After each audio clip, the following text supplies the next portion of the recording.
grave of the podcast. This is the last grave podcast of this dead. podcast. Grave of all podcasts. Podcasts are kind of dead at this point. Yeah, at this point, it's just kind of like a personal record, or like, Yeah. you know, who's listening? Actually, I think it's just bored. I'm bored. I don't really do anything else, so. Yeah, I think this is fun. I don't know. Yeah, exactly. I don't. Yeah. Fuck. But, Fucking, I don't think it's fun. Fucking. Fuck you, Goose. I'm inviting you over my house, and you were like, God, this guy wants to make podcasts. He's got my family hostage, making me want to do podcasts. Marty, what are these podcasts?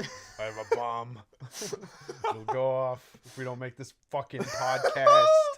Oh my god. What was I had to think. Oh yeah, if you're listening to this, buy Mug Root Beer. Well, yes, we are sponsored by Mug Root Beer and Primo's Pizza. Primo's Pizza,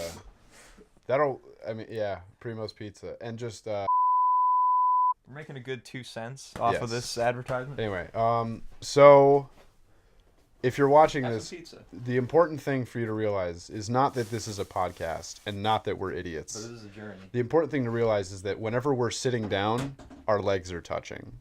Yes. You need to understand and this. our farts are melding. Our farts are melding, our legs are touching, our souls are connected. Because after all, farts are as ethereal as like spirits. They and are. Souls, They're all in the same plane. The same spirit plane. Spirit. The same soul society. They're all there. Soul Society. What does that remind me of? That's it's Bleach. That's a stupid Bleach reference. I want to drink some Bleach after hearing that. Oh, the memes. Oh. The memes are too spicy for me. Yeah, this pizza's pretty good. It's pretty good, paisano. I had to make sure you got me chewing. So a few things actually. So we were thinking about talking about Nausicaa first. Oh, that's right, yeah. And then going into Grave of the Fireflies. But we're gonna watch Grave of the Fireflies today. But before we dive into that, I had a few interesting facts about Grave of the Fireflies.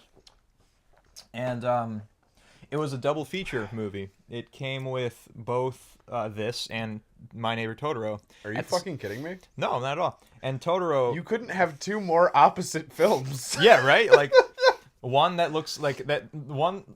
This is actually based off of a short story that someone wrote in, I think, 1968.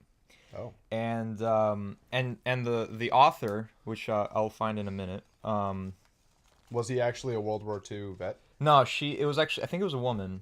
Her name is... I could be... No. Sorry, no, I was wrong. I think it's a man. But it's Akiyuki Nausicaa. You sexist. And hey! I bet you didn't even like the new Ghostbusters, you fucking sexist. You got me. You busted my ghost. You got my ghost. Bust all the ghosts. Getting my goat. Shut up. I knew you were going to do something with the alliteration there. I just didn't want to think about what it was going to be. God damn it. But anyway, so this movie is it was adapted from a short story, and the author thought that it was impossible to make a film out of this because he thought that the children of that time were not convincing enough to play the role, or that the backdrop, like this very like destructive backdrop, would be kind of hard to depict at the time. I'm not sure why he thought that, but fair enough.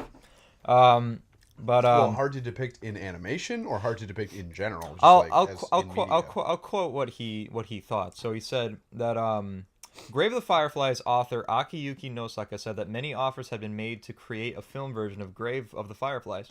Nausicaa argued that it was impossible to create the barren, scorched earth that's to be the backdrop of the story. He also argued that contemporary children would not be able to convincingly play the characters. Nausicaa expressed surprise when an animated version was offered. After seeing the storyboards, Nausicaa concluded that it was not possible for such a story to have been made in any other method other than animation, and expressed surprise in how accurately the rice paddies and townscapes were depicted. I mean, like, I didn't even think about it that way, but yeah, the whole, like, scenery would be very hard to recreate. Yeah, and like, this was directed by Isao Takahata, Oh, so this was in the Hayao Miyazaki one? I think Hayao produced it, but Isao directed it. So That's interesting. this will be his vision. So that would be cool to see like Yeah. the difference in tone. And it's funny because I think Totoro is directed by Hayao, so it's kind of like a double different That's direction. interesting. Yeah, two different. Okay, something just to clear up because this might be confusing. So we're gonna talk about Nausicaa Eventually, like yeah, because I just we wanted to get some. watched Yeah. because we watched Nausicaa. We have yet to watch Grave of the Fireflies. The way this is sort of working is we watch a movie, and then the next week we record a podcast about that movie, and then after we record that podcast, we watch another movie, and it sort of continues like that. And we're going in So- order too. Like I mean, we started with Howls, which I know was like 05. Yeah. But like, Well, but we or 04, but like that was just in theaters, and then the idea kind of sprung. we had so many Yeah. juicy ideas. Yeah. So much inspiration. Oh, oh, actually, another thing. Nausicaa is actually not a Ghibli film technically. It was made before Ghibli was even founded. really? Yeah. On that the DVD feature must have been after Ghibli was a thing because that copy that I pulled had the Ghibli intro. I think they probably like bought it eventually because I think they went, or I don't know, because I don't know how it works with the businesses, but like I know that it was made before Ghibli was established, and What studio actually produced it then? it was produced. I've actually got it ready here. It's been produced. Oh shit, not the list. Nausicaa. There we go. Oh, not the hentai. Oh God, put it away. Put it away. Put it away. No, it's just a list of Ghibli films to make sure, like, if we're watching it in order. Technically, we should be watching Castle in the Sky, but Goose and I have already seen that, and I've seen it way too many times. Like, I know what the hell goes on in there. But Goose just, I've never seen Yeah. Grave of the Fireflies. and neither have I. I've always so- avoided it just because I was told it was super sad. And as a and, child, and like I think for me, like as a child, like it was scary. So like I didn't Oh, want to. probably it was 'cause- World War II. Yeah, I feel like I've seen the first few frames of the movie, but like, or scenes rather than frames, but like I don't know, it's hard to say if it was the same movie. But so Nausicaa, it was fuck. All right, so it was made by so it was distributed by Toei and it was produced by Tokuma Shoten Topcraft. Toei. It was Toei. But Yeah, it was Toei. So, I think, and it was like I think it was backed up by some kind of environmentalist group. So you can tell that why there was like such a heavy naturalist narrative behind it. But so actually to finish on Grave of the Fireflies, and then we'll dive right into Nausicaa. So it was double featured with Totoro, and Totoro was super popular because obviously everyone dodges the sad war movie. And they're gonna they go for the sidestep that shit. yeah. Pass me with that shit. But they and Totoro was really super popular among everybody, all ages, and which is funny because nothing Never seen it. really happens in Totoro. I see. Okay, It's a very it's like if Seinfeld were the show of nothing, then like don't you dare compare Totoro to Seinfeld. I swear to God. But Ivan. Totoro could literally be like an episode of Seinfeld. Like it's just nothing happens. And I mean, I suppose Nausicaa yeah, like- could be considered the Frasier of Ghibli. And in fact, I mean, obviously, Earthsea. and what's this? What's Earthsea was definitely the Big Bang Theory. I gotta say, if we're going Grave of the sitcom Fireflies is like what Black Hawk Down. route. I think we're going with TV shows. You goof. All right, That was a movie. a movie. Anyway, So Grave of the Fireflies, it was dodged, but it was very highly acclaimed. Like we're talking almost 100% on all spectrums. It was even recommend. It was put on Roger Ebert's like list of great movies. He like really put it up on a Yep. high pedestal. Roger No Jaw Ebert even liked it. So how can we not? But he liked this movie. He liked Spirited Away. I think he liked a lot of Ghibli movies in general. Mononoke he liked. So I think that part of the reason why I never got into I've seen a few Ghibli movies. I'm trying to think of the one that I saw like more recent. I don't remember. Whatever. But I was never super into Ghibli, because I always saw them as like the Disney of anime. I can see So they how make sort of yeah. like I can see how that can be like mistaken. But Exactly, like, and yeah. like as I've been exposed to it more, I see that it's not really they do take risks. Like it's not just like whatever we're gonna produce lowest common denominator stuff that we know we Oh can yeah, hell no, merchandise hell like no. Yeah. Disney does. But as somebody in the West, like the Ghibli movies that have become popular are the like Disney equivalent movies. I guess so. Maybe in popularity. Exactly. So like I don't know. That was always my perspective on it. But like watching I don't know, watching Nausicaa was really good.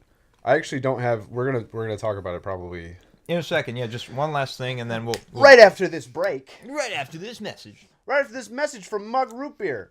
It's very good. It's They're good. brought to you by Mug. It's good.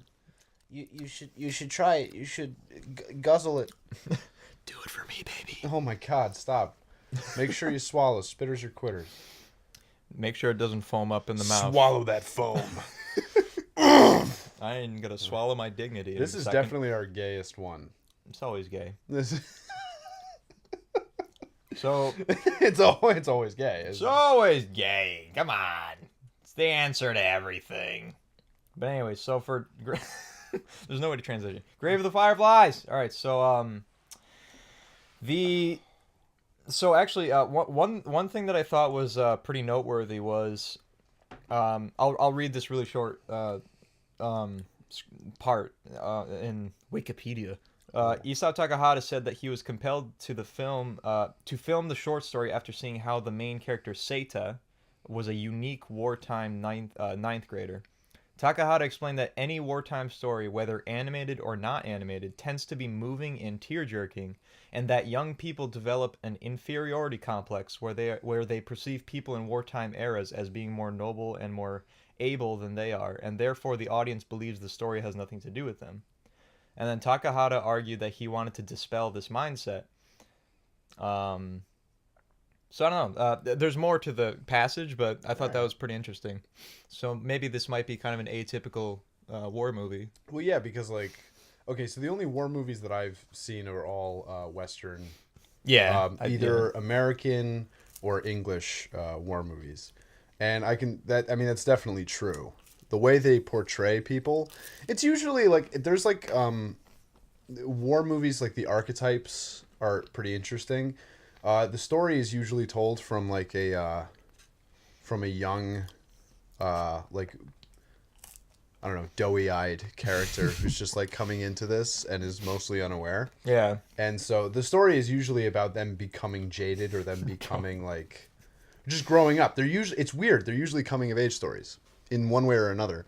Or which is why like when you see Full Metal Jacket, it's so jarring and it hits you really hard. Have you seen Full Metal Jacket? No, I haven't seen a lot of war movies. I've seen Full like Metal Jacket is not so much a war movie. It's weird. It's a Kubrick film. a Kubrick. Yeah, so it's a Kubrick. It's a Kubrick. Did he drive the Kubrick? You put me back in the Kubrick. I did drive the Kubrick. But like, I don't even need the Space Baby. the only Kubrick movies I've really seen are like 2001: Space Odyssey and Shining. and The Shining. Yeah, yeah. So those are fantastic movies. Oh yeah. All Kubrick films are at least decent. My least Yeah. favorite one was probably Eyes Wide Shut, just because I don't know. Is I that the didn't like? think it was Is that quite on the? par. Is that the one with like the mannequin like that comes to life and No. the kid? Okay. No. The robots? No. No. There was one where What are you like talking about? there was one where like Kubrick. I remember Kubrick and like Spielberg. They were like good friends, and Yeah. and I think Kubrick said he was kind of saddened by like, or not, maybe not saddened, but like he wanted to have that kind of like appeal to audiences, like with this kind of like family oriented feel. So I think he made like this like experimental movie about like robots and humanity, but I don't think it worked out pretty well. But anyways, off topic. No, I you're just- talking. yeah. No, you're confusing two different things. You're talking about AI. AI, AI was the movie that was half produced by Spielberg. right? So Spielberg started to make a movie about robots and people and blah blah blah, but he left halfway through that movie, and so like you can tell immediately when he left because the movie sucks after that. Yeah. I don't know. Anyway, that's a different thing. I don't think that had Kubrick involved. Okay. I think that was I could have Kubrick sworn. influenced. I think something about that. Kubrick had a hand in it.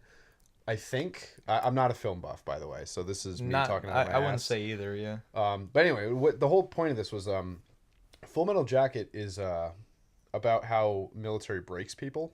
Yeah. So it's the opposite. So it follows the same sort of thing where it has like a I don't want to spoil anything because it's actually a really good movie. Yeah. But it follows like a sort of a platoon of people who start off in basic training, and just how like because the military is supposed to break you down and build you back up again. That's like their whole thing. Mm-hmm. But the whole point is that like it breaks you down and it puts you back together wrong. Huh. It I puts sort of you wonder. back together in a very wrong way. I sort of wonder if that's what this movie's going to be like. I don't know, maybe. But like the whole thing with like, okay, so like there's I really don't want to. It's such a great movie. It's really fucked up in general. But Yeah. like, so like there's a character in it who is sort of like, because like I said, they start off in basic training. So like there's a character who's sort of bullied and is being broken down like with everybody else, except he's not like he. I'm trying to put it in like metaphorical terms. I'm having problems because I'm stupid, but it's like he's not receptive to like the whole training thing where he's like they're making you stronger. For him, it's just kicking him while he's down, and so he just breaks.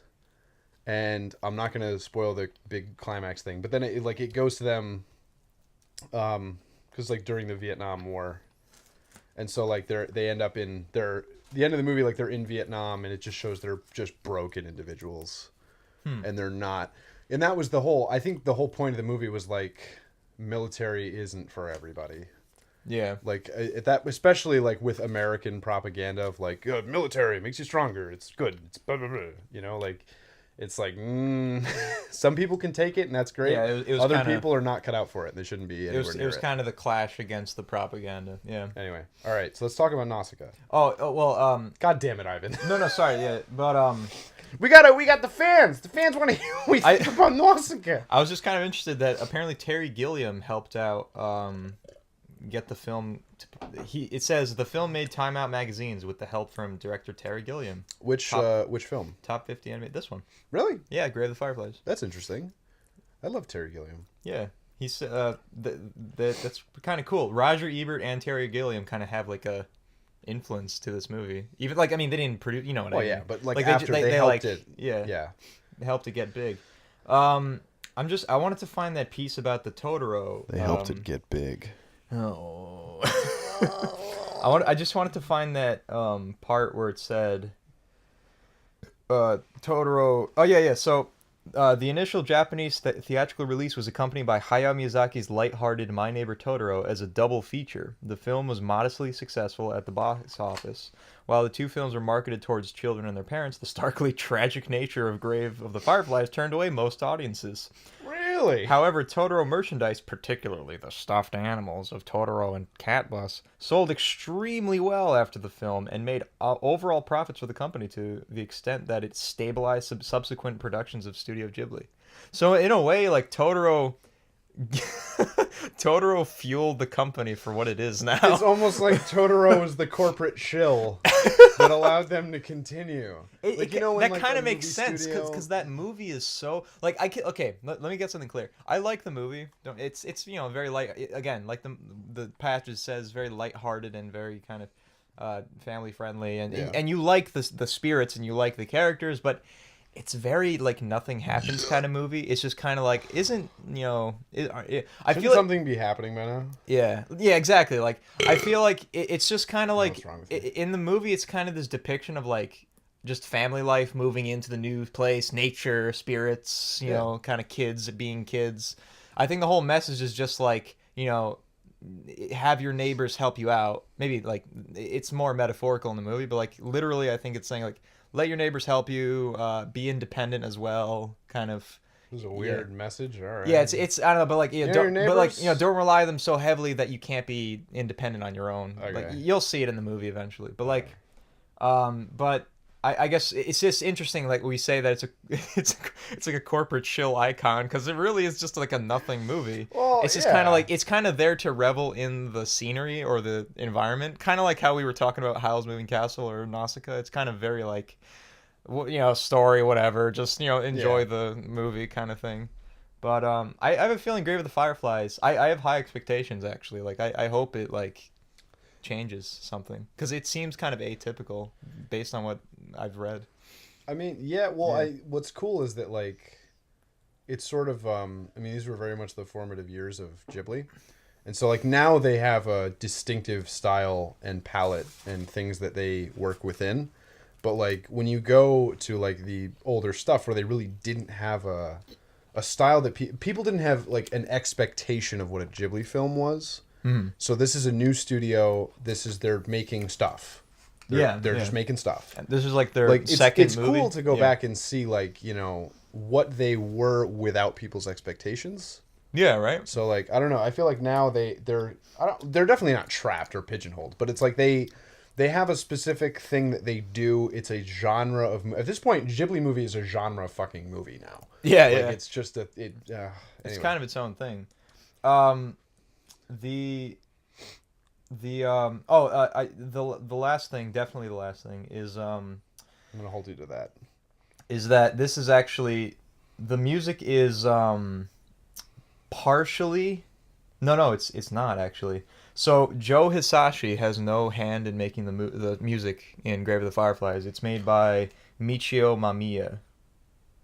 I have a thing Just to tell you. about Joe Hisashi. Yeah. I don't know if you okay. I follow this dude on the YouTube. His channel is it's called Sideways, and he does like he's musical everything. So he talks a lot about music theory and specifically about like music in films, TV, and games and stuff like that, and how it works Okay. with themes and leitmotifs and blah blah blah. He actually did like I swear to God like 2 weeks ago, like a video about Joe Hisashi and why, like if you any like score that he does, why it sounds the way it does, or why it has like an ethereal sort of sound to it. Yeah. And it was really cool. It broke down like why Japanese classical music sounds the way it does. And it's really interesting. I'm not going to go into the whole thing. A, because I don't fully understand it, and B, because I don't remember everything. So but you should watch that because it'd be Sounds cool. Because I Joe If you Hisashi's can, music makes me very emotional. I've teared up all the time. Like especially like Princess Mononoke's in particular, like the soundtrack of I think what they call it Ashitaka's OST, like something like Ashitaka's curse or something. I forget. But then that song in particular is very haunting. I don't know. Right. It's very. Anyway, so now that we got that out of the way. hang because I need to take this. So this part is probably going to have to be cut because if we move the lavalier mic, it's going to come up with like static and shit. What's wrong? Because when you take it off, when you jitter it around fabric. Oh, are you gonna get pizza? Yeah. Yeah, go ahead. So so yeah, I think we'll get into Nausicaa now. Now that we've established Grave of the Fireplace. So Nausicaa, overall, I think I liked it. I liked it a lot. This is the second time I watched it, and I liked it just the same. It's a fun. Oh, sorry if I'm rubbing the wire like that. It might have been. What? I was rubbing the wire, and that tends to make. to go back and re-record it then. I don't fucking know. No, you can hear it. It just kind of. Do you hear that? Ooh. But we watched Nausicaa, and I liked it a lot. Second time viewing it, and I think it was. I think in a general sense, I think it was kind of a little too heavy-handed in its pacifistic ideas and its naturalist ideas. I liked them, but they weren't realistically like presented. Well, that was the biggest issue that I had with it. Where it was like, Yeah, Goose especially like was really annoyed by Nausicaa. Yeah, like so as a character. yeah, just because it felt unrealistic to me, and that's the. Now, of course, like when you're talking about a fictional movie. It's like saying unrealistic. That's just a stupid criticism. But Right, at the same But token, though, what we mean is like a human like interaction. There needs to be some so, like, basis for us to it understand. felt like the character Like, was very it was not grounded.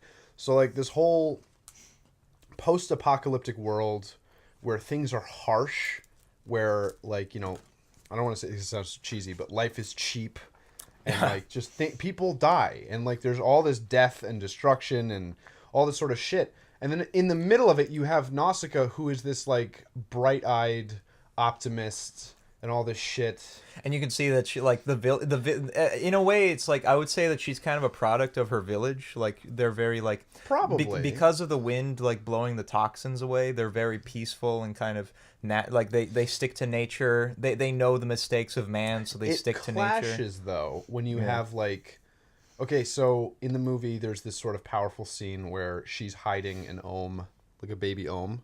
Right. Yeah. Excuse me. And so it's like her father, basically. Right. I assume That's it's weird. her father. That's weird that. You'd think that would have broken her a little bit. Well, I and mean broken that. her out of that. Well, that's one good point. But it's like the village almost understands like everything about the Ohm and like how they should respect them. It's just kind of weird. Maybe that like is that a way for is that do you think that's like backstory for the village? Like that's why we don't mess with Ohms because we killed the baby. No, I think so. I think there's a reason for that. Okay, so Nausicaa, the village understands and has a certain respect for the Ohm, but the Ohm sprouts the toxic forest.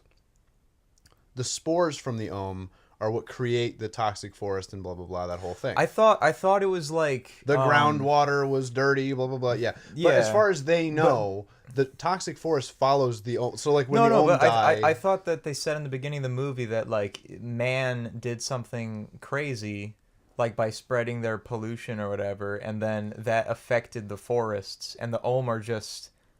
They just attacked civilization because they were angry. Yeah. Like I don't think they caused the spores. I think man caused the toxins. Well, man caused the toxins, but don't you remember where it's like the biggest issue with the Ohm stampeding is that they'll stampede until exhaustion, they'll die, and then where they die, the toxic forest will spread. That's how the toxic forest spreads. Okay. So like, well, I think they probably spawn the forests, but the toxins kind of come inherently. The toxins are in the earth. Yeah. Like that's not something the Ohms produce on their own. Like they just spread the forest. I but think. here's the thing. So Nausicaa has an understanding of that. Yeah. Because Nausicaa has her own secret garden. There's a whole plot point there. Right, she's the only one that knows. Exactly. Yeah, so as far as everyone else knows, it's just the forest. The forests are toxic. Gotcha. So they see. So like, okay, this village is probably the most rational of the people around, where they have a respect for the Ohm, but they're still fearful of them.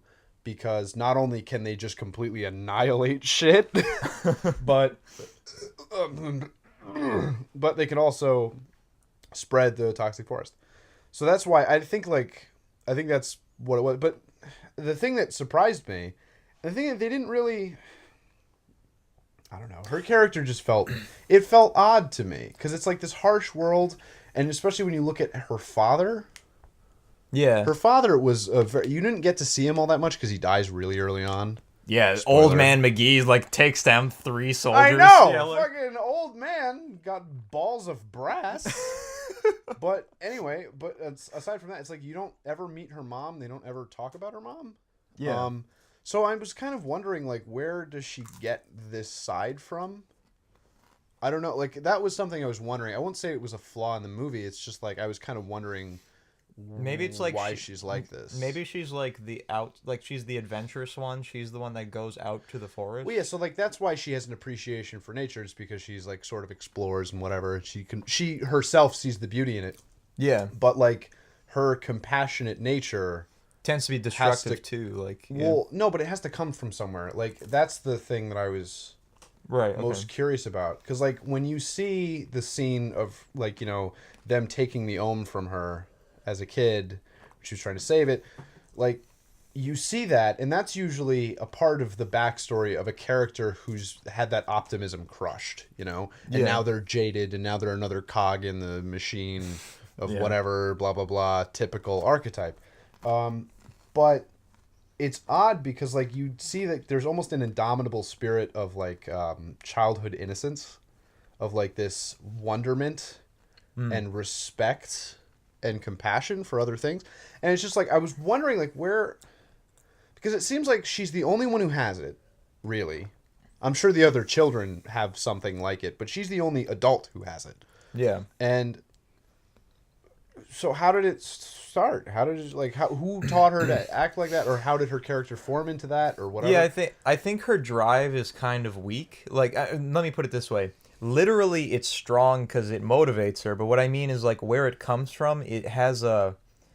It doesn't mean anything to us. Like we, if you, it's. I feel like it's kind of like half-assed when like you should expect the whole audience to be like, we're with nature, totally, right?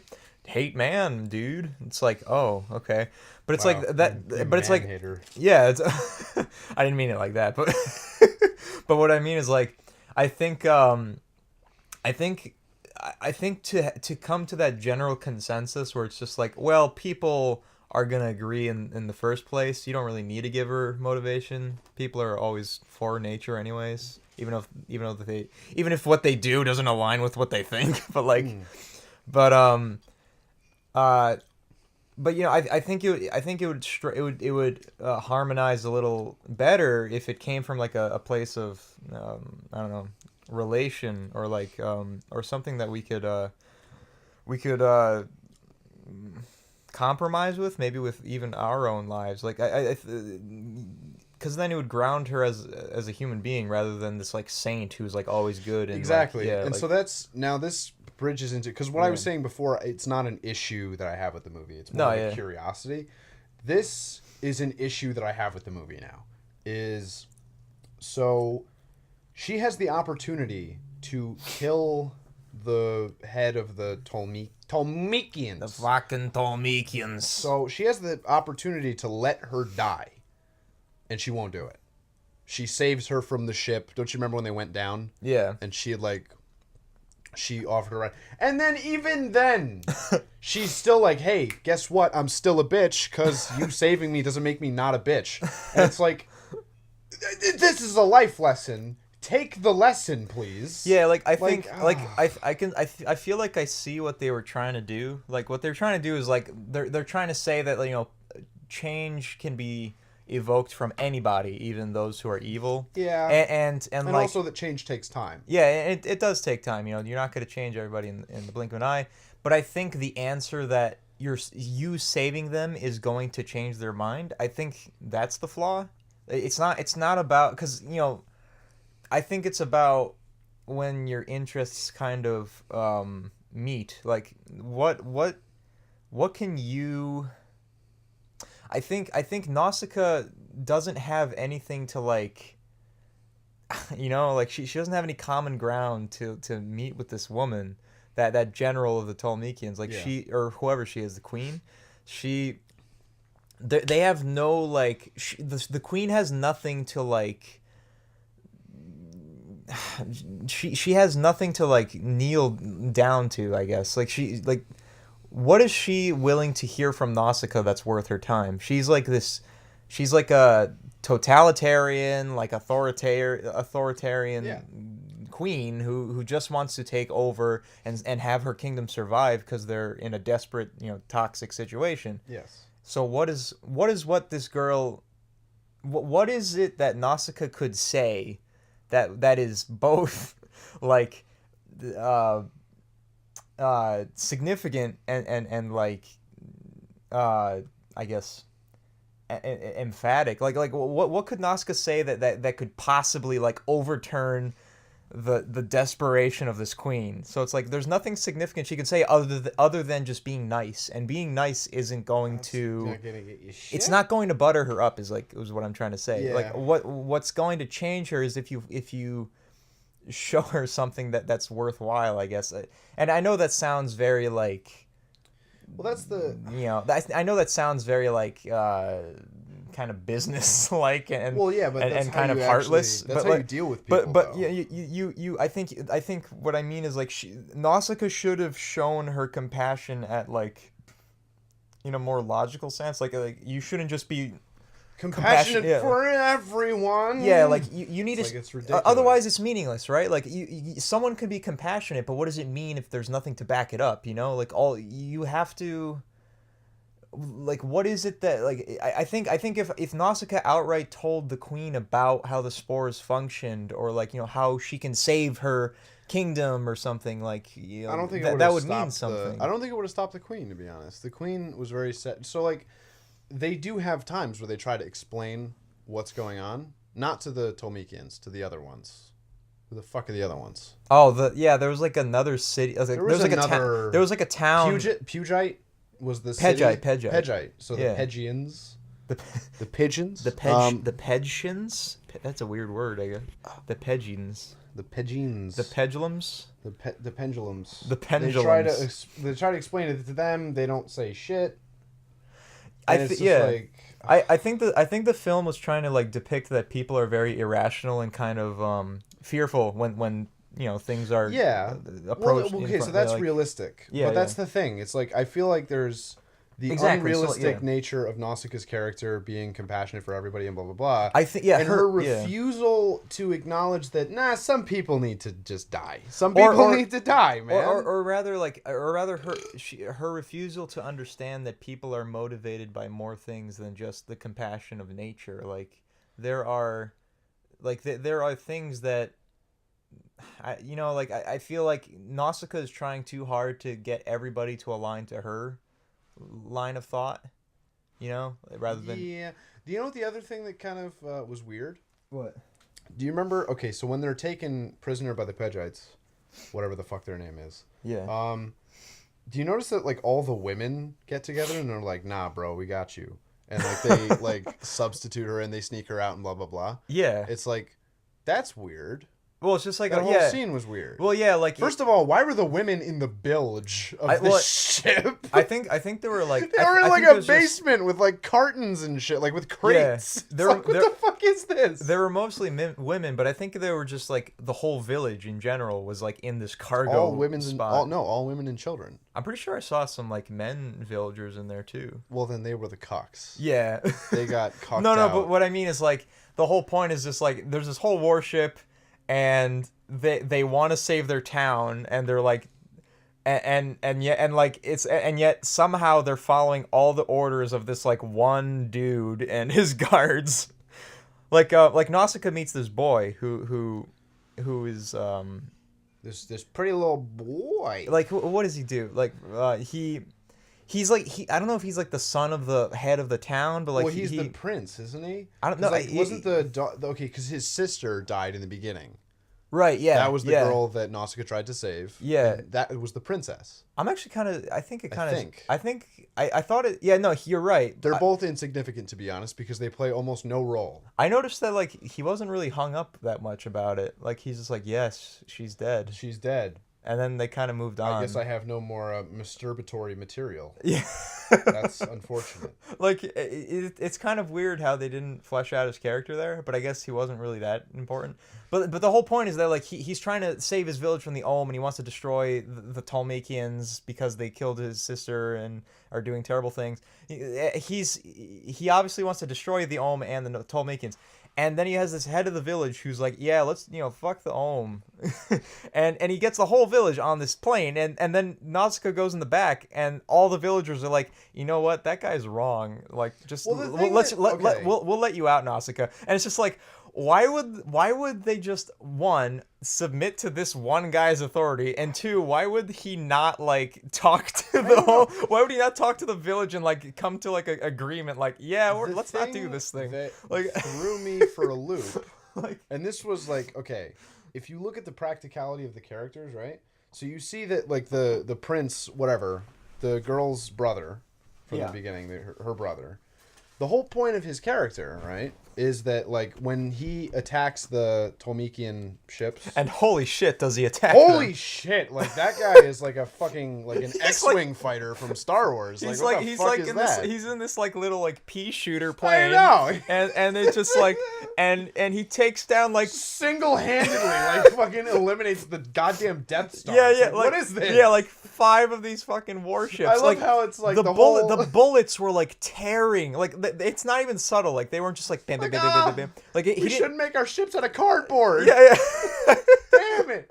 Like it's not like he pierced an engine or like ruined the core of the ship. No, it's he like just every tore it single apart. shot was like it was burning. It's like, oh my god. Yeah, it just it's like, ripped oh, we everything shouldn't apart. grease everything with gasoline. And then oh when they, no. And then when they finally, no, you said. I remember what you said. You said, "Let's not insulate the whole ship with gasoline." Like, but like, Really keeps it nice and toasty in here. but like, it's. But like, and then I found it so funny how like they finally start shooting at him and they take him down immediately. And, Oh yeah. But it's like after like all the warships are down. I know. Like, It's like, yeah, thanks for the futile effort there.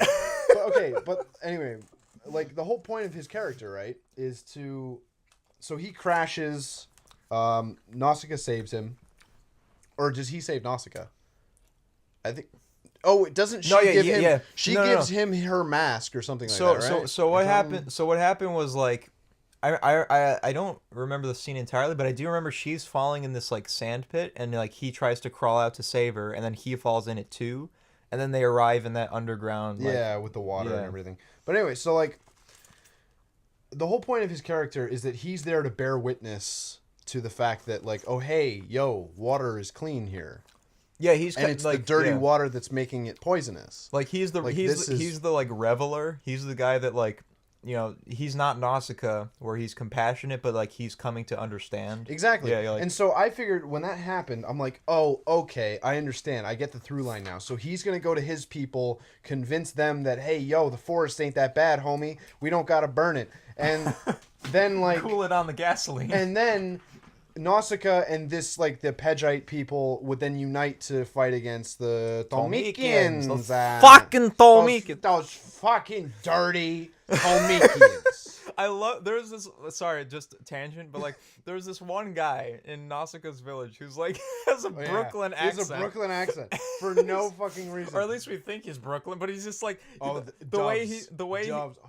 the way he says Tolmekian is amazing. Those He goes, Tolmekians. "Hey Nausicaa, the Tolmekians." I'm Like, like, oh. Tolmekians are coming. And it's and like I remember there was this one part where he's like berating. And we're all out of marinara. I remember there's this one part where like he's berating the Tolmekians, and then Goose and I were just looking at each other like, "Fucking Tolmekians! These goddamn Puerto Tolmekians. Always walking in our borders, these Tolmekians." Just like, and they literally did. They walked into the village Yeah, and just I know. took it over, and it's just like, Oh, yeah, that was hysterical. When Just they the- just walk in like, fuck. yeah, you. their warship, like their warship, just boom, like knights with full armor and like swords walking in. Then tanks. literally They have tanks, tanks. destroying bridges as they just simply run over them. Like it was amazing. But anyway, so like what I was saying with the whole thing was like I figured that what's his face was going to use that information, convince the Bedjite people, blah blah blah, and get them all on the same side so they can unite against the fucking Tolmekians. Anyway, so I figured that was going to happen, and then like he's not able to convince anybody. No, yeah, even the father is And like so- even the father like knocks him out. And, like, Exactly, and I'm yeah, like. yeah. So what was the point of him at all? There was no point to any of this. None of it had to happen. Oh, yeah. None of it. Like, it was so bizarre. It's like he didn't have to be there. His character was completely accessory. Well, you see, he's a friendly friend. No, he's not. He's a dickhole in the beginning. He kills like 80 people. But their dick ridiculous. but he kills 80 Tolmekians. They're not people. They're not people. They're just guns. But the like, you know what's funny? Right after that scene where he gets knocked out and Nausicaa gets captured, the like the mother of this other girl, she comes in to like, you know, pretend like she's feeding Nausicaa to bypass the guards, and then she's like, "Listen, Nausicaa, we're I'm gonna switch you with my daughter, and we're gonna get you out of here, okay? And like she gets Nausicaa out of there, and the guard's like, all right, and he doesn't even look inside. But if you look inside, that girl's hair color is like entirely different. It's just like It's like, what the fuck? Do I you just- not notice? I just love how the guard didn't even bother looking. He was just like, yeah, all right, whatever. But those are it's just funny little details. Funny how the girl coming out with you has the same bright pink hair as the prisoner. I should look into that after this pee break. After this message. After this message from Mug Root Beer. But so anyway, Speaking of Mug Root Beer, can you pass me that bottle, my nigga? but the it is funny, like so hold on a second. So I think if I look at this Don't say hold on, just talk through it. if I look through this article correctly, they were backed by some kind of like nature conservation. Hold on a second. It's That would certainly make sense, but well, I just want to get the name right. It was by well, anyways, I think it was in a way like I think it was like a sponsor to try to get the movie kind of budgeted, maybe. But also, just a side note, I like that whenever you messaged me about Nausicaa, you always like put Tolmekians in all caps. yeah. Just so I knew that in your head you were like, Tolmekians! Fucking Tolmekians! Like, we feel bad for the Ohm, for sure. Like, especially that baby that gets, like, stabbed. Oh, yeah. Holy crap. Jesus Christ, that was gruesome. That was awful. But that was that was something that I actually really appreciated, is that the movie wasn't afraid to... like, okay, I was worried, like, in the beginning, it was going to do a lot of telling and not a lot of showing. So it was going to say, like, oh, they're actually they're peaceful. Oh, they're not, this is cruel. Oh, blah, blah, blah. But they actually show, like, the cruelty. They make you feel that empathy on a very raw level. And I really appreciate that. Because a lot of movies that want you to feel bad, they tell you should feel bad. And you're like, but why? And they're like, because... But this movie actually showed you cruelty, and it didn't have to tell you which way to feel. I bet you were worried I bet you were worried about that, because right at the very beginning they have like a little title scroll, like, of exposition right before they start the movie. Do they? Yeah, they have That's right. Yeah. I have to say, this is sort of a separate thing, but it was a little bit disappointing. The fucking, like, Titan thing that they bring back. The goddamn destroyer of worlds there. That was I thought he was going to be way more badass. But honestly... I mean, he was pretty destructive, but, like... I have to say, I really liked... the animation of that was fucking gorgeous. How he was melting. And also... I think that scene... Like, where I read, I think that was by Hideki Anno. I think he animated that. Oh, you're right. You told me that. Yeah. And there Hideaki. There was I like how they, because in the beginning, do you remember when they're like have all those like really gorgeous establishing shots? They have they show you the picture of the giant skeleton of one of them. Oh yeah. And I'm like, oh, I really hope they show what that is. And it's like, yep, boom, they showed what that was. I liked it. And I liked how, like, when the thing collapsed, you see, like, the rib cage and everything like that. It was very Evangelion. Yeah. I liked it. You can tell where... You can tell where he got the... like, where he got the idea, yeah. But,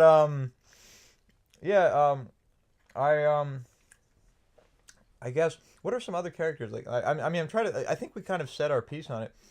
Like, all right, here's what I mean by, like... What I mean about, like, implementing the environmentalist message is, like, there needs to be something that we can sympathize on from the human perspective. Like, I feel like what from the human perspective are we like how do we evoke this sympathy to nature by applying it to ourselves? Because in the end, like, we are selfish creatures, I think, and in order to have sympathy for other things, I think there needs to be some kind of relationship that we can understand. So, like, like, I feel instead of just, and instead of just outright being told, well, nature is us and we must save nature, ergo. I don't know, like I don't know. I feel like with Nausicaa she could, I don't know. I feel like the village was very like impartial to what was happening outside. It wasn't until the Tolmekians entered that the problem became apparent. Like it was even because of the Tolmekians that like the toxic spores even reached the trees cuz like they brought the, or was it like No. like well like something, it got into the roots somehow. It's be. Someone Yes, tampered you're it, but right. it was like accidental because it was that creature they met at the beginning. That It was because of yeah. the ship. When Yeah. the ship crashes in the beginning, there was all those things, all the insects on it. Yeah, They yeah. spread the spores, and they mostly burned Yeah. all of the stuff. Yeah. But they just didn't have some stuff. And that was like, no, the Tolmekians didn't bring them with them, I don't think. That was the...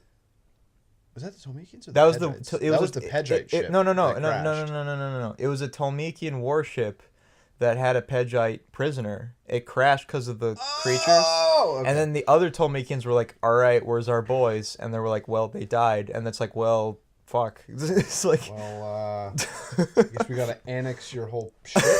I guess we have to satellite nations and all that. But like but I sort of We're feel just like gonna Soviet Union this bitch if you don't mind. right, like like I feel like Nausicaa was the only one, and I feel like the message was trying to make it seem kind of like you're the one who can change everything. Like it tried to like give this like individualistic quality to it. Like Nausicaa's the only one among her group that Yeah. understands the nature's significance. Like And, the, like, well, because even like, the fucking yeah, like- babbling grandma yeah. was like didn't fully understand. Like she understood the concept of like you don't fuck with the ohm, nigga. Like leave him No, yeah, alone. she was like being really prophetic about it, like, oh, we're all gonna die unless this hero comes by. Oh no, she was like, Yeah, like- no, we're dead. Yeah, yeah. She was yeah, she, yeah. like the kids were like, Grandma, what's gonna happen? She's like, oh, We're all gonna sorry. die. We're all Dead. toast. We're dust in the wind. It's gone. Oh my god. Oh, shut up. Ah! Damn it. I played right into your hands.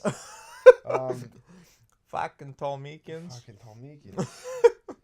Those dirty, All right, so greasy Tolmekians. I want to see if I can make myself more clear. Like, I feel like everybody's kind of like, instead of harmonizing with nature, they separate with it.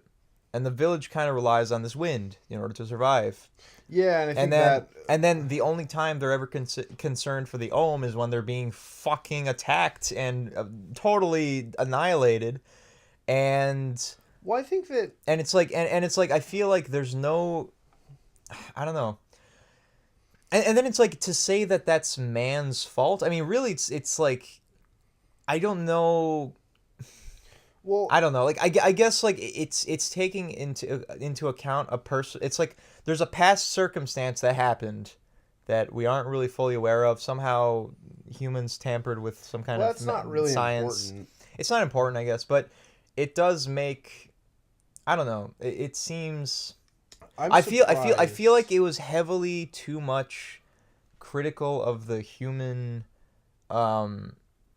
sort of like hand, like their sort of like corruption of nature, which is true. I don't deny that, but like it doesn't show like how nature itself can be also just as destructive. Like I think there needs to be kind of a duality happening there, whereas like in this case it's more like nature is trying to just like, what do you call it, like lash back, like it's just lashing. I don't know, maybe I'm just not look at the thinking clearly. So okay, the I don't know people what it in the is. Valley of the Wind, right? Yeah, They are coexistent with nature. and yet like even though they're not as compassionate yeah as Nausicaa seems to be like the height of like, you know, compassion for nature. The Yeah. whole Valley of the Wind, because they have a symbiotic relationship with it, because they have the wind comes in is what allows them to live without the gas masks, But also, because of that, because the air is not toxic and the soil is not toxic, they can grow, they have crops, they have a close relationship with nature. If you look at the other places, we get to see Pegite, Yeah. where it's just buildings. There's no anything else. It's like in the middle of the desert. Yeah. And so, like, it enforces why these people think differently. So the Pegians, or whatever the fuck their name is, the Pegites, I don't know. Yeah. The reason they have a very, well, fuck nature is because nature doesn't help them. Nature, like, to them, it's useless. They live in the fucking desert. They subsist off of their own ingenuity. And I'm assuming the same thing with the Tolmekians, where Do it's like, you think there's a way that they kind of differ, the Pegites and the Ptolemekians? in the movie, they seem to be fucking identical. Because the They're Pegites, only like, there as a backdrop for the conflict. yeah, because I feel like I don't know what it is. I guess the Pegites are kind of the what would the non-authoritative side look like? But really, you're right. They're no different than the other Ptolemekians. So that's Despite the fact that it's rather, you know what their difference is? Instead of expanding their empire, they just want to solely be. they want to subsist. And they're not trying to, like. I think it's because they were influenced by the Ptolemekians, they decided to get kind of gung ho about affecting nature. Well, they were attacked by the Ptolemekians because princess prisoner. I guess it also doesn't help that they were attacked by the Ohm either. So maybe that's another. Yeah. So the issue that I have with that whole thing is that it's sort of like the this is a callback. It's sort of like the war in Howl's Moving Castle, where it's completely irrelevant to basically everything, and it serves just as a well, in Howl's Moving Castle, it's a thematic background, but in this one, it's just there to set up the circumstance for this, where it's like they don't explain it, they don't go into it, they don't say really why it's happening, they don't say why they're fighting. They don't say why any of this, anything. They don't set it up. They just say, like, yep, those two are fighting, and because of this basically arms race between the two of them, that's why the Tolmekians are trying to raise the fucking whatever thing from the dead. Yeah. That whole the Guardians. Thing. Is that what they are? The Guardians? Something like that. I don't fucking know, man. But maybe it was simple, like just giants. They were the giants. Maybe. I don't know. So, but like that was the whole thing. Is like because they want to get rid of the toxic forest, but it's also because they want to take over the fucking world. Yeah. And the problem I have with that is because it reduces them to mustache twirling villains. Yeah. Where there's no motive, you don't feel anything for them. They don't set up the Tolmekians in any way where you should feel compassionate for them, which is why when Nausicaa shows compassion for these fucking anuses, I feel nothing. I feel frustrated. She's giving them a chance when the movie says to not give them a chance. The movie is saying with every breath and every step of the story, these people are shit. Don't trust them. They are backstabbing. All they want to do is conquer. Don't trust them. They're garbage. Just like, oh, but if we give them a chance, and it's like, oh, fuck you. Yeah, like I sort of sense that like it was less that I think Nausicaa definitely disliked them. Like that was very apparent. But like she's not. But her ideology got in the way. Well, I think she's just. I don't think she has the type of personality to which is actually, you know what, that's very conflicting. She doesn't have the personality to be harsh, as in like she doesn't want to be like, because she's like this advent of nature, therefore all life must be protected, therefore even the evil ones need to be protected. But it's funny because she's also raised to be this like very warrior princess. Yeah, she's like a very good warrior. She knows how to fight, and like and I was like, well, that's weird. How can a pacifist fight? But what I thought, you know what I was kind of hoping in this movie? I was hoping, you know the scene where Nausicaa stabs the swordman by accident? Because, you know, she's trying to kill the Ptolemekians. And that guy, just like a fucking badass, just takes it through the fucking forearm. To be honest, like, that should have gone all the way through. That shouldn't have just stopped at his fucking wrists. Like, that shit. No, especially because, like, if you look at the angle that his wrist was at, the radius and the ulna are right here. Yeah. That should have went right through, and there's an artery right there. Yeah. But it's like that shit should... It's not looking good. But it's like that shit should have gone all the way through. Well, it's assumed that he has, like, this massive armor on... and all this he has like a glove. He has a glove and a shirt. no, but he's got like all the cloaks He doesn't have and armor. stuff. Oh, fuck you. He's I like don't know. he's jumping around with I his don't fucking know. Indiana Jones hat. But like, anyways, that's not the point. So I like his face bush. Oh, it's great. His face bush was like number one. His hair color doesn't match with it, but I guess it never, yeah. even in real life, it pretty doesn't. common. Yeah. But like on top of it, it's just like it was just this like pom pom on his face. Yeah. I loved it. I loved every second. I liked it too. Anyway. But so the point, He was actually probably the most likable character in that movie. But I think it's just because he wasn't so like in your face. He wasn't so like. Yeah. I don't know. Like he wasn't like For constant. those of you, you can't see that, but Ivan just grabbed my arm and jerked it violently.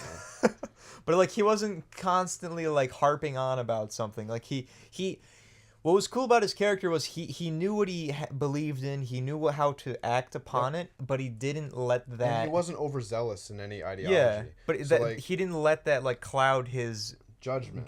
Yeah, And so, that was like yeah. he was level-headed, and just obviously just badass. Like I was kind of hoping Nausicaa would like learn more from him. Like I thought she would learn a sense of balance from him because that's what I got from him. If was anything, like, but if so, wait, just so to actually move into that, I was hoping that during that scene where Nausicaa gets very angry because her father dies, and at least I think it's her father, maybe grandfather, but he dies, and she gets very angry. I think it's her father. Yeah, so like she gets very angry, and that's kind of abnormal because she's this very peace-loving princess, and I'm like, oh, that's some interesting character development because she's actually submitting to her rage to. But then she feels all bad about it. Well, yeah, but she actually does like damage. She I don't know if I don't know if she kills any Tolmekians, but she definitely like. No, she killed somebody in that first scene there. Right. So okay, so she kills some people. And she almost kills the queen, or not the queen, but whoever was there, like some head major somebody. dude.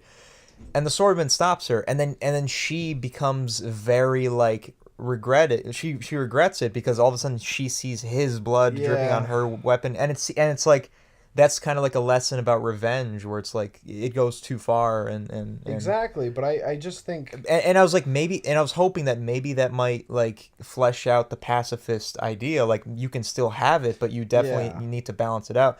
And I was thinking like instead of her being a perfect warrior from the beginning, maybe it's like maybe they should have done it like the swordsman teaches her how rough the world can be, and kind of eases her into being this like balanced person. Yeah. But in the end, it was like, nah, she knows everything. She's good at everything. She's a good just person. amazing. Yeah, It's like how that's too much. Another thing that bothered me, not really too much because it moves on pretty quickly. It doesn't harp on it. Yeah. But her dad. We don't get anything about her dad. In fact, the only scene we see of her dad is her dad like taking the fucking ohm from her and killing it. Yeah. Or That's no, it. was But it the yet dad she or was was- it like the swordsman dude? I'm pretty sure it was the dad. Maybe, yeah. Because the dad was the head of the village. The swordsman was like the number 2 dude. They both have big bushy beards, I can't tell. I assumed it was the father because like I mean that was what the fuck else purpose does the father have? I don't know. The father is just a catalyst for that scene then? I don't understand. He was Why- sick. Wait, he was sick. He's like a peace-loving leader. Apparently not, man. He well- broke his sword off in somebody. Hey, he knows when he needs to go ham, all right? Well, then he's not peace Fucking loving. Porco Rosso. Fucking- he knows when he's got to go porco. On this He's peace loving, but like obviously when you're getting the whole village raided by a bunch of warriors, of course you're gonna lash back. But like anyway, so yeah, he's kind of, I feel like he was there to just kind of fuel Nausicaa's rage. But that was so short-lived that it just kind of... It feels like he was a momentary plot device. Yeah. It's like, that was her dad, dude. Yeah. But, yeah, it's funny how, like, all the people who, like, are loved ones of these characters, like, they react very slowly. Exactly. It's like, oh my god, my sister died. My sister died, My dad died. Ah! Okay, I'm fine. Oops. But that's, okay, the one thing, just to sort of bring it back to sort of general positivity, when I was watching the movie, and this is like after the Tolmekians kill her father, after the queen or whatever comes in and gives her sort of ultimatum, Nausicaa comes out and basically says, hey, we have to work with the Tolmekians. I thought that was really frustrating at first. I was like, fuck you. Come on, fight. But then I like thinking about it in a rational, not stupid way. It's like, well, actually, that shows a lot of responsibility on her part, and starts to introduce that she is wiser than her years. Yeah. So like she knew that like, well, either everybody's gonna die or we're gonna help try to fix this somehow, basically. And that's so contradictive because it's like she's wise at that moment, and yet like at the time where the queen is saved, Exactly. she sort of throws that all away. And I do like the lessons of compassion. Like I know it's tough to become kind of the guy. Like it's tough to be the guy who has to show the axe. Like you have to be the executioner. Like, I mean, obviously everyone wants the good happy ending, but it's like when you have conflicts like that, you kind of have to. I feel like she had to have come to a decision. I mean, granted, yeah, she didn't die in the end, and it's not like the queen was like that serious about killing her, but like she was definitely like taking advantage of the situation, and I don't know. I also found it priceless that when they finally arrested the queen, she's in full armor. Yeah, that's right. She's handcuffed like, well, I guess, we'll leave you in your full weapon-equipped armor. But she's like, I think maybe is that some auto mail you have there? Yeah, we'll let you keep that. But it's like I think that's a FMA reference for those who haven't seen it. I think I'm mistaken, but like if she I think she's handcuffed, but the whole point is she has like she's armless on the left hand. Yeah. She has no arm or hand, and she can just take her hand off. She has an arm and a leg that she's missing. Yeah. Wow. Which is pretty BA, but still. It's they show her outside of the armor, and yeah, she has Yeah. a fucking mechanical arm and leg. I find it kind of funny that like the phrase "an arm and a leg" could be used against her. Like, hey, it's a nice suit of armor. What'd it cost you? An arm and a leg. What did it take? Fuck you. What did it take the Tolmekians to get this way? An arm and a leg. Wow. Wow. I get that every time. What do you think happened to the Pedgites? Why do you think we captured their princess? Fucking princess is making these fucking goofy jokes, arm and legs. The diplomatic meeting. And it's like, wow. That's a nice ship you got there, but it cost you an arm and a leg.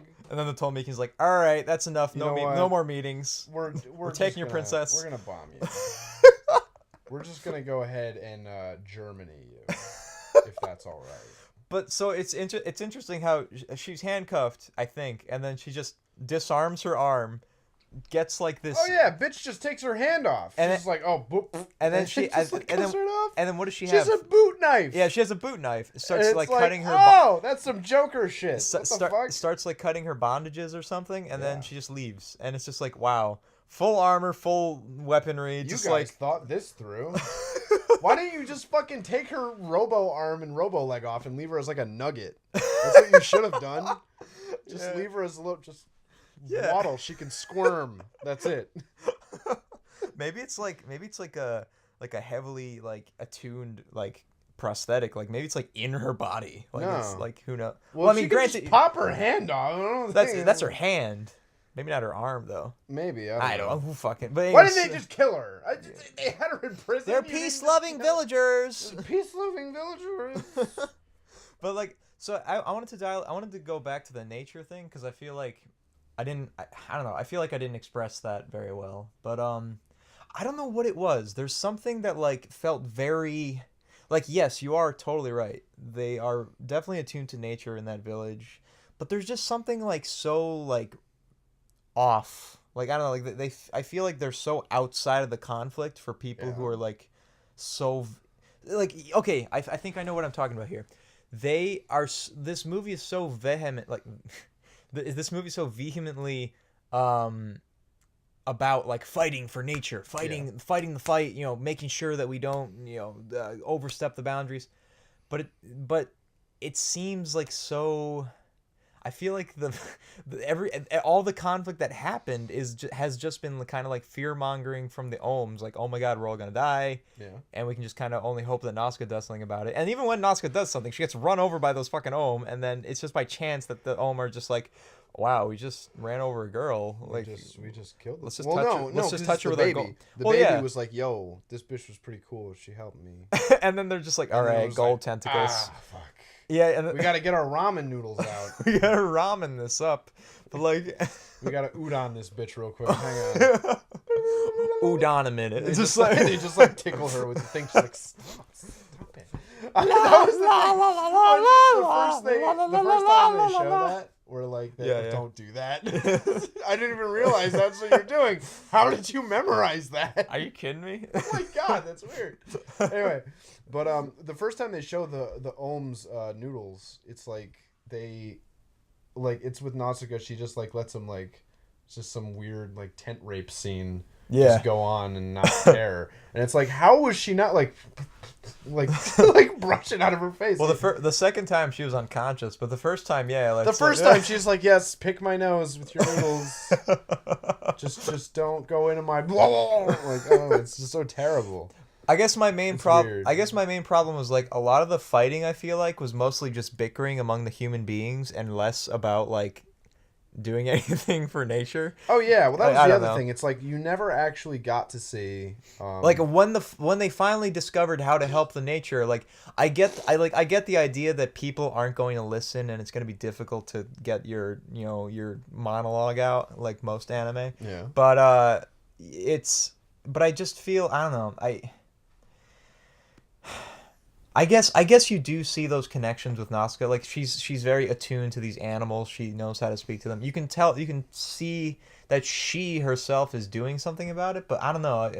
I feel like it was just a lot of like mud wrestling in the forest, or like tackling with the Tolmekians, or getting captured by the Pedgites. Tussle with Tolmekians. Yeah, yeah, and it's like I get that like in order to save nature, you have to fight humanity for it, and that's where most of the conflict is going to arise. But I don't know, I felt like the movie was more about like pointing the finger at humanity less than like showing the balances between humanity and nature, because we are nature itself too. So like what does that say about nature?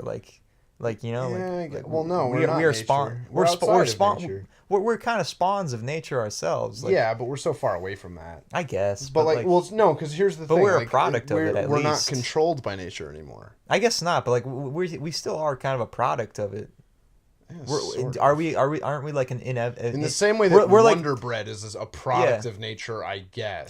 but like it's like an inevitability. You know what I mean? Like it's when you have an intelligent life form, it's going to come to this eventually. Well, see, okay, I think that's the central conflict, is that Yeah. like you have people like Nausicaa and the people of the Valley of the Wind, where it's like they view nature as like, well, okay, we need nature to survive. They have a very symbiotic relationship with nature, and then you have the Tolmekians and the Pedgites Yeah. who are like, nature doesn't help us. We live in the desert. Fuck Right, it. and so it's like for But that fuels like, the ideology, yeah. which I actually like because it informs their characters really well. Yeah. Because they show you those cities where it's like there's jack shit here. Yeah, so it's like this is why they don't care like about why nature. would we care about it? Yeah, exactly.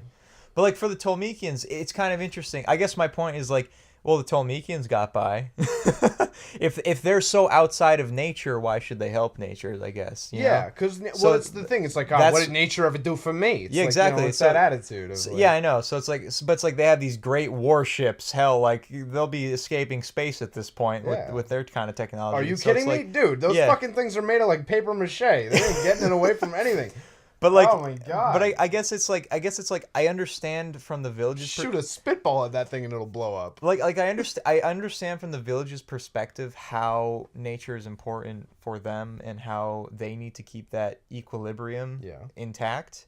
And I understand how like the Tolmekians in the end it was their own doing that they wrought, which undid them. Like everything that they did to bring the giant to to take over these towns and ruin them and to destroy the Ohm, like obviously was making things worse. But like I feel like the Tolmekians didn't really learn anything from that. Like they were like, well, we can get away with this and nothing's really going wrong besides the Ohm running us over. But it's like, I don't know, like I feel like it's more like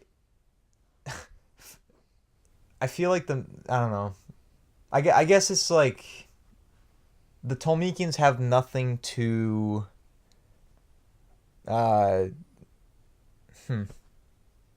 I guess there's nothing for them to like I'm shaking. I'm just. I don't know. It's like. Hmm.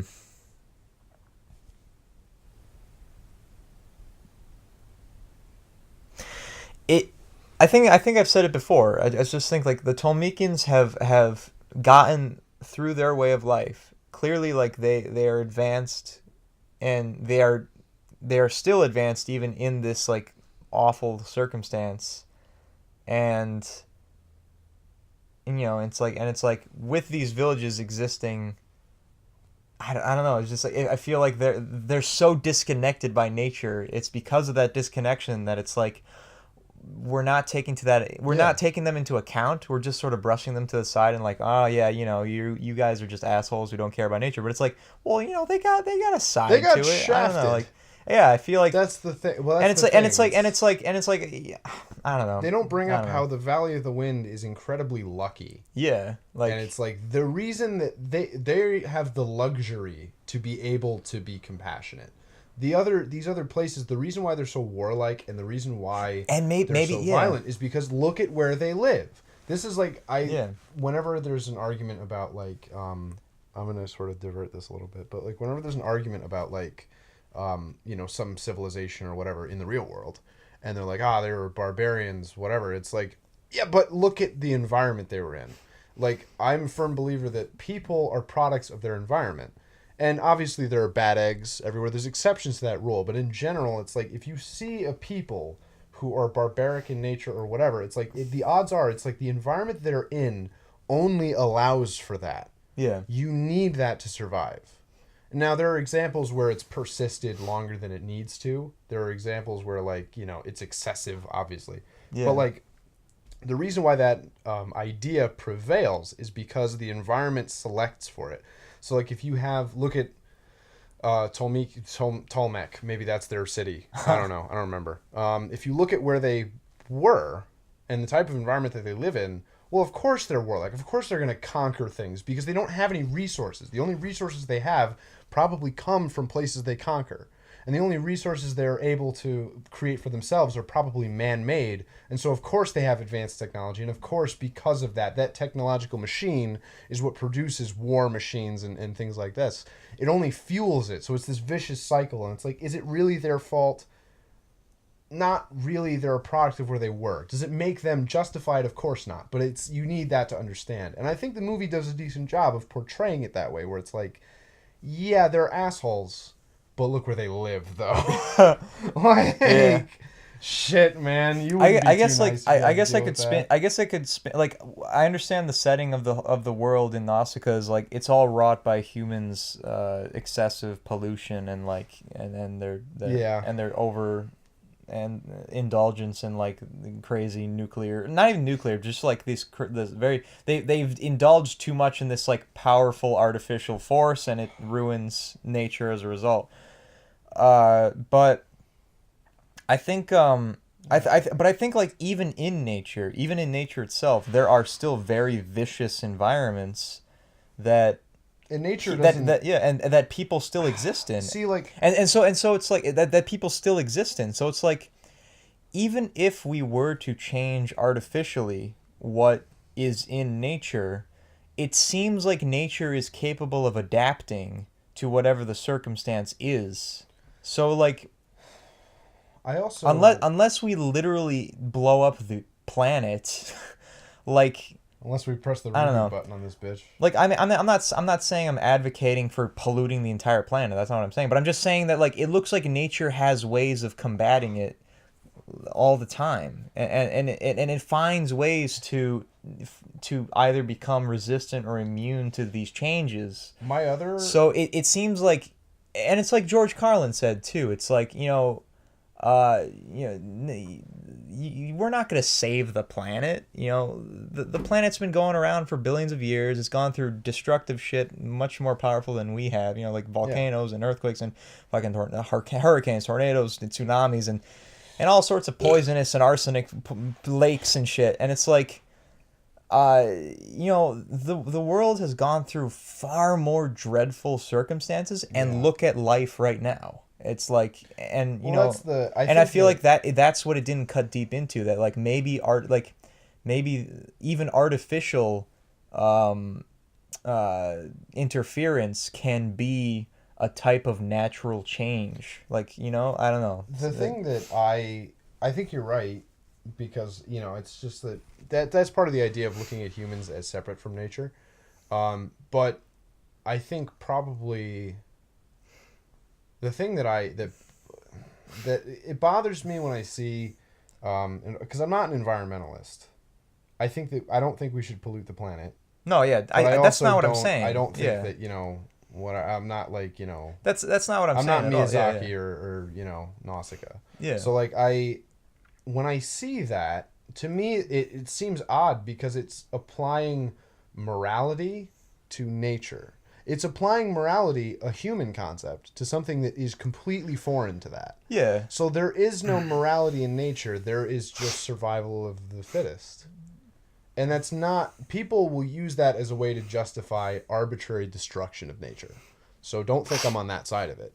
But Right, they At paint the they same paint they time- paint nature with a very Romantic- with a very romantic, innocent kind Yeah. of, And it's and don't misunderstand. Like, obviously the Ohm have a destructive side to them. I think they successfully portrayed that nature can be destructive as it can be compassionate.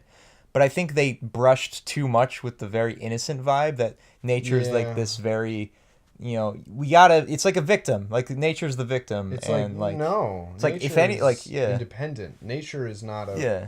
Well, and the thing that I don't...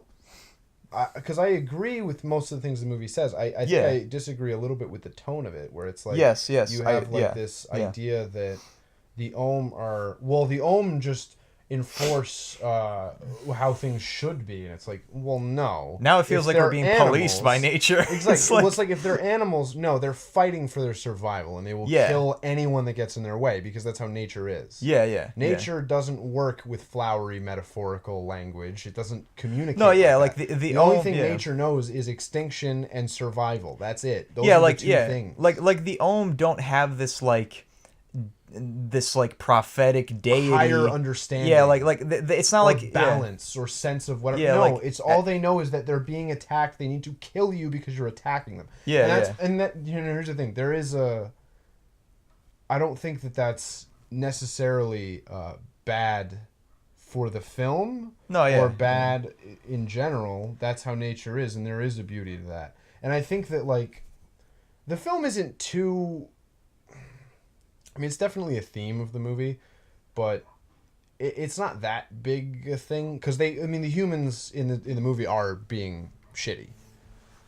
So, like, how long have you been recording for? I just want to make sure we have enough Here. time. Here we go. Also, We got a Can little we bit of time. Yeah. here, because I wanted to actually start this in like a couple of minutes. Yeah. Because honestly, I've said my piece on the movie.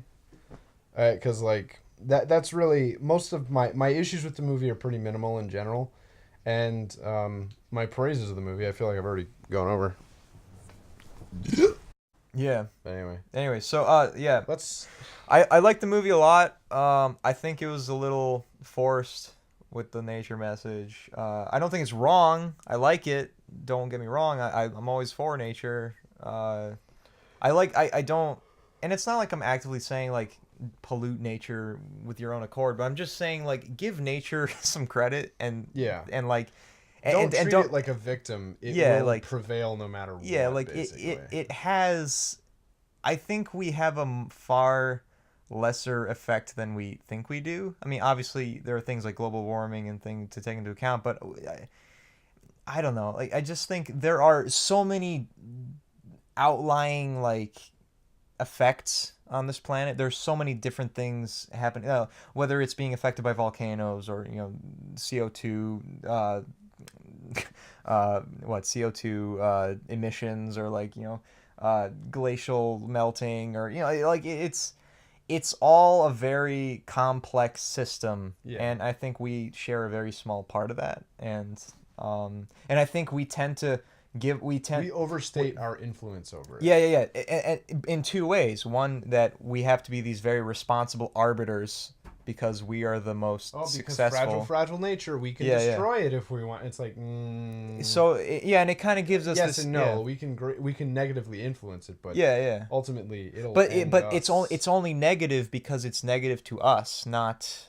well, it's negative to other, Sure, creatures. but like ultimately, negative in- but ultimately to it affects nature. those creatures. Therefore, it because affects nature us. is just a system. Yeah. It's not an individual creature. That's another thing. Yeah. The Ohm were personified as nature personified. They were like Yeah. they were the state of nature as a whole. So like when they were angry, oh, it's because someone did something to someone, the nature. Bruh. Yeah. I don't know. It's No, but whatever. but it's like but it's I think we're afraid of negatively affecting nature because it would negatively affect us. If the prey that we prey on die, then we die, and it's like and we have to be symbiotic with a very balanced, specific environment, or else we're dead. And Yeah. I think that's kind of the general consensus. I mean, I'm sure there are people that are more sympathetic and don't think of that way, but I think overall that is kind of the general thought. We're it's not the planet that's dying, we're dying, and Yeah. that's the way George Carlin said it. Like we're gonna the planet's not fucked, we're fucked. Yeah, That's basically it. Planet And will be here forever. It's not like, about that. we're fucked. Why are we here? Plastic. Like that's why we're here. We exist because we make plastic. But but I guess the whole idea is like, I don't know. I like it. I like it. I love nature. The trees, they're nice. Trees. Fungus are kind of creepy. I don't like fungus. They're kind of creepy. I'll let them be. Fungi. Yeah, they're not. Not a big fan. They can be their own fungi, but they can't come to my house. You know what I mean? Just because they're a fun guy doesn't mean I want them here. Just because they're a fun guy doesn't mean I'm a guy fun. What? That's a great note to end this episode. This knee slapping journey. That Wait, was there anything else? I have. I feel like no more thoughts. I on feel this like there's movie. one thing we're missing. Dude, I don't fucking know. I think we've covered just about everything. Just because I don't know. We went through just about the entire plot there. Oh yeah, wait. How did Nausicaa purify the spores? Just with clean water? It was just clean water. That was it. So wait, wouldn't the water get contaminated by the fungi that are contaminated? I don't fucking know. So man. wouldn't it just be like No, it's the whole thing. The Valley of the Wind has clean soil and clean water. Yeah. Because the wind keeps the spores away. And they never what's contaminating the dirt then? The pollution right. pollution from ages ago. So wouldn't that so if it's in the fungi, if it's in the spores, and the spores are getting in the water, in the earth, wouldn't that create an endless cycle of pollution? Not in universe. So when you have the toxic jungle kind of spreads and they decapitate the whole forest, they deforest that whole thing. Yeah. If they let it grow, it probably wouldn't have been that big a deal because that has the clean water and everything like that. But they're just freaked the fuck out, obviously. Yeah. Because all they know about it is it kills niggas. I don't want it here. But it's weird. They don't do that great of a job explaining it. Their whole explanation for why there's clean water under the jungle is because it goes through the sand and everything like that. Right. And it filters out all the shit and it comes down here and it's it's beautiful. And then there's those petrified trees. Mm-hmm. How did they come into? Because trees petrify. Well, yeah, but this is a magical petrified tree. How does that? They're just petrified trees. But why? That's what's holding the whole cavern up is the petrified trees. But didn't they say that it crystallizes? They said something crystallizes. That's what petrification is. No. But they said something really specific crystallizes, and that's what purifies the water. I don't fucking know. That's man. what they said. I don't know. Anyways. That's some bullshit. We need something here. Just sneeze some plot onto this. All right. And then they just contaminated it with their plot. Yeah. I guess all I wanted to say was sorry if I wasn't being clear before. I'm not shitting on I definitely think humans have a very poisonous attitude to nature, and I do get upset about those kinds of stories where you hear people ripping down forests and throwing plastic in the oceans. Like that's obviously not cool. Most reasonable people do. Oh, I just realized this thing's shut down, so I'm gonna have to do it. But I'm just all I'm saying is I think it needs to be grayed out a little bit, and it can't just you can't. It's nuanced. That's all I want. Like everything yeah. in the world, it's a nuanced issue. It's not just all people are bad. And they all need to die. Yeah, who is to say that with all the things that you enjoy in your own house, where did they come from? I'm sure they came from some kind of industrialization, and that industrialization relied on some kind of resource that burned and used things to pollute your environment. Electric cars, they use coal to power, all of the factories that create green energy. Yeah, and all the windmills and all that shit. Those are all powered by petroleum. The batteries that go into your electric cars have cobalt in them. Cobalt is a radioactive material, and it comes from China. Shit. China. All right, China's I actually didn't know that. Standards for clean. They don't have a sky in Beijing. Yeah. What the fuck are you talking about? Oh yeah, it's Beijing. I thought it was Shanghai. Yeah, Beijing is just it's just clouds, man. Actually, I heard they're getting better. I heard that they're they're trying. They're actually implementing finally some better resources. But no, yeah. So I'm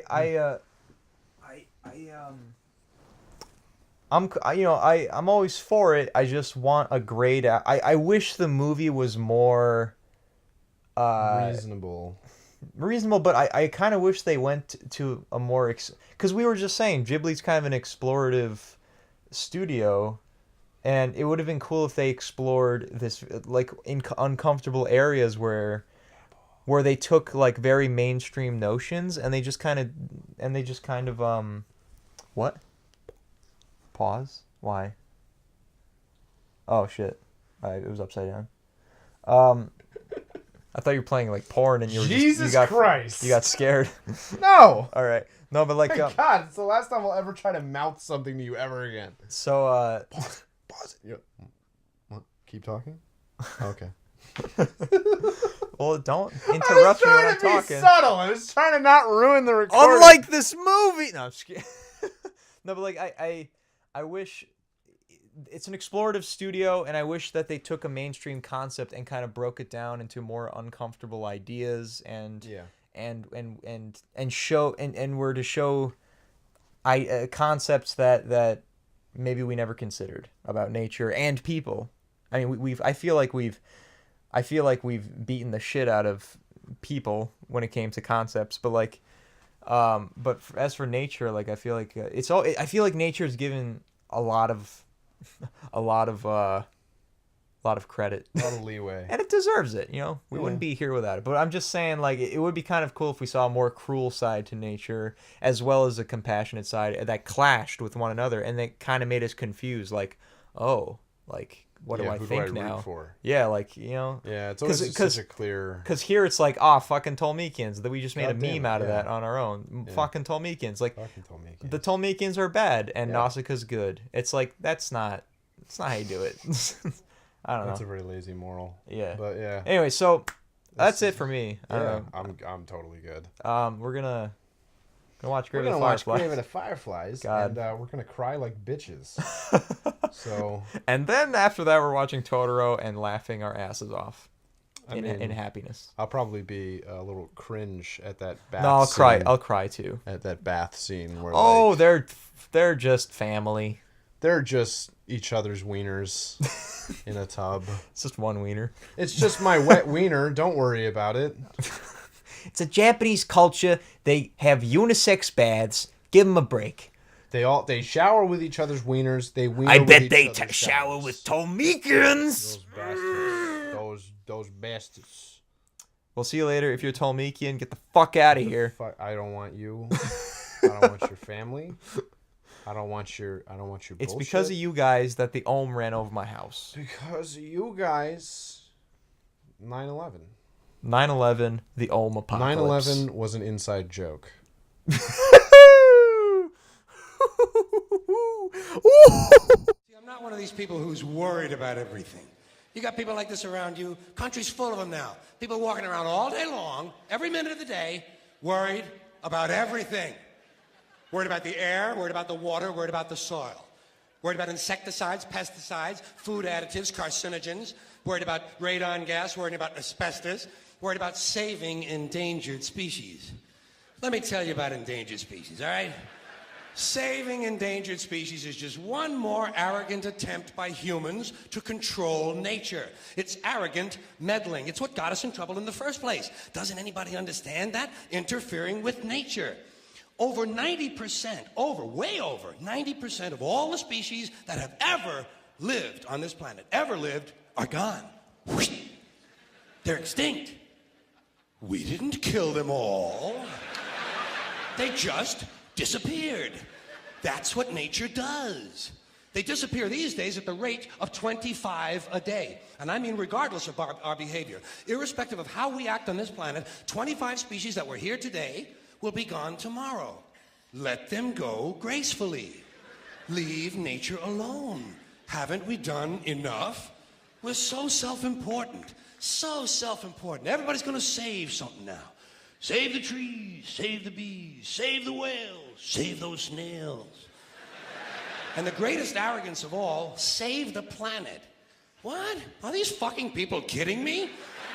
Save the planet? We don't even know how to take care of ourselves yet. We haven't learned how to care for one another. We're gonna save the fucking planet? I'm getting tired of that shit. Tired of that shit. Tired. I'm tired of fucking Earth Day. I'm tired of these self-righteous environmentalists, these white bourgeois liberals who think the only thing wrong with this country is there aren't enough bicycle paths. People trying to make the world safe for their Volvos. Besides, environmentalists don't give a shit about the planet. They don't care about the planet. Not in the abstract, they don't. Not in the abstract, they don't. You know what they're interested in? A clean place to live.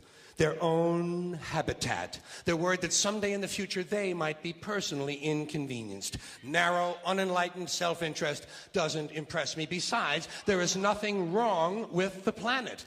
Nothing wrong with the planet. The planet is fine. The people are fucked. Difference. Difference. The planet is fine.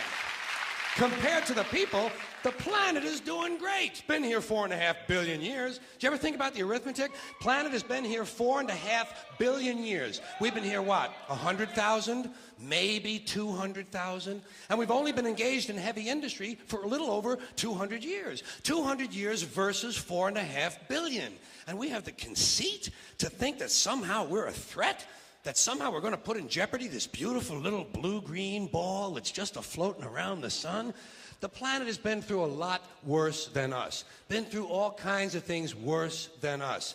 Been through earthquakes, volcanoes, plate tectonics, continental drift, solar flares, sunspots, magnetic storms, the magnetic reversal of the poles, hundreds of thousands of years of bombardment by comets and asteroids and meteors, worldwide floods, tidal waves, worldwide fires, erosion, cosmic rays, recurring ice ages, and we think some plastic bags and some aluminum cans are going to make a difference? The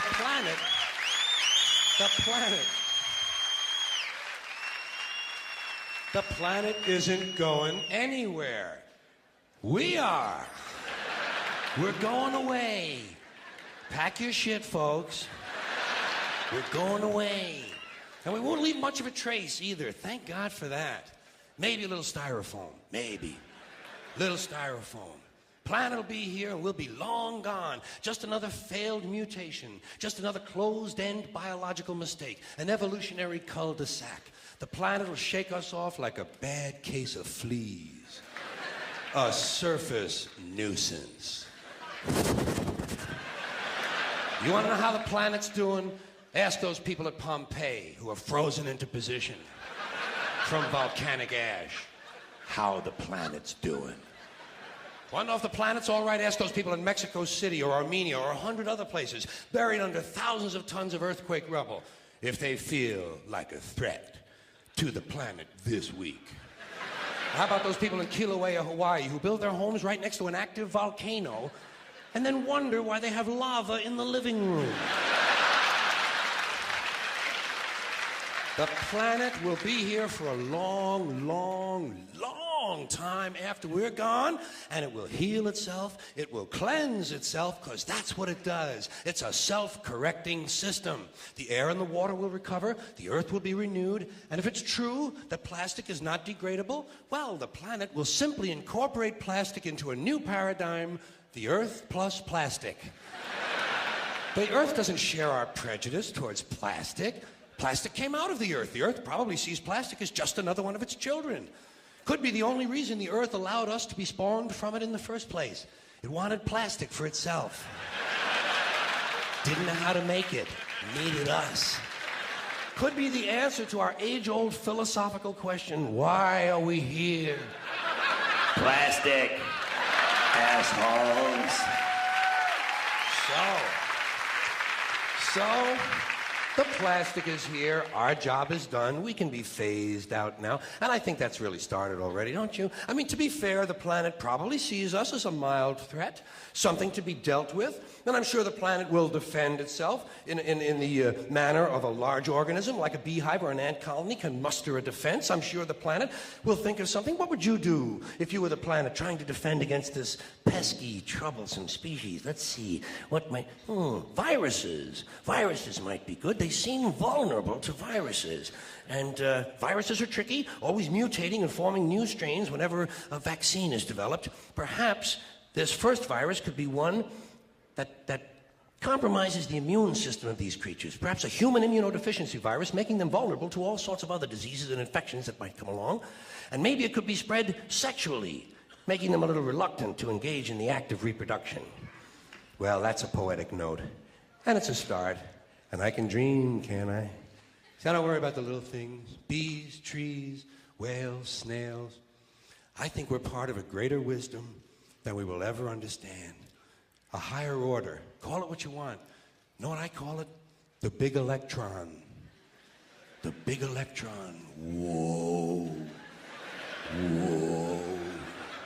Whoa. It doesn't punish. It doesn't judge at all. It just is. And so are we. For a little while.